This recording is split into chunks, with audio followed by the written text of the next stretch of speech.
आरंभ किया जाए। चलिए क्लास 10 ध्यान दीजिएगा, हम लोग पढ़ने जा रहे हैं द्वादशा पाठा यानी 12वां पाठ। कितना पाठ?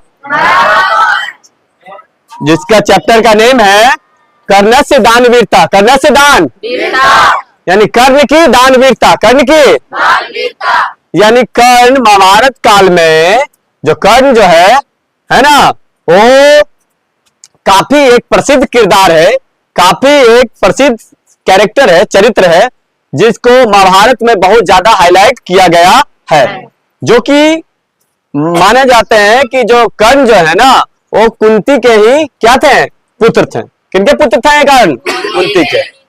लेकिन ये जो कुंती का जो ये पुत्र रत्न की प्राप्ति हुई थी, वो विवाह के पूर्व, इस कारण से मां कुंती ने अपने इस पुत्र को गंगा में प्रवाहित कर दिए थे। किसमें? गंगा में प्रवाहित कर हाँ, तो और उनका लालन पालन एक सारथी ने किया था। किसने किया था? सारथी ने। वही उनका पूरा लालन पालन हुआ। फिर बाद में इनके साथ कौरवों की सेना के साथ इन्होंने, कौरवों के साथ दिया इन्होंने, समझा कि नहीं? यानी इनका जो लड़ाई महाभारत काल में जो लड़ाई लड़ी गई है ना, तो ये यानी पांडवों की तरफ से नहीं लड़ी है, ये कौरवों की तरफ से, अर्थात दुर्योधन की सेना में ही ये सर्वोच्च सेनापति थे। कर्ण कौन थे? सर्वोच्च सेनापति थे, उन्हीं की तरफ से लड़े थे। लेकिन ऐसा माना जाता है कि कर्ण जो है ना, सब कुछ जानते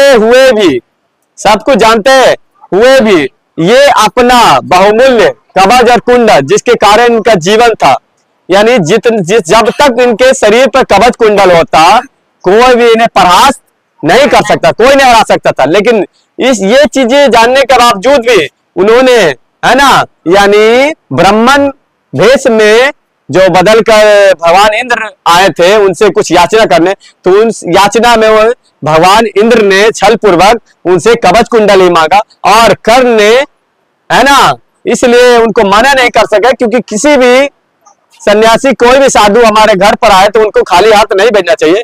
तो ये परंपरा को जारी रखते हुए उन्होंने अपना बहुमूल्य, अपना जीवन का सबसे बड़ा, यानी समझिए कि एक ब्रह्मास्त्र अर्थात कवच कुंडल इन्होंने क्या कर दिया? दान स्वरूप दे दिया।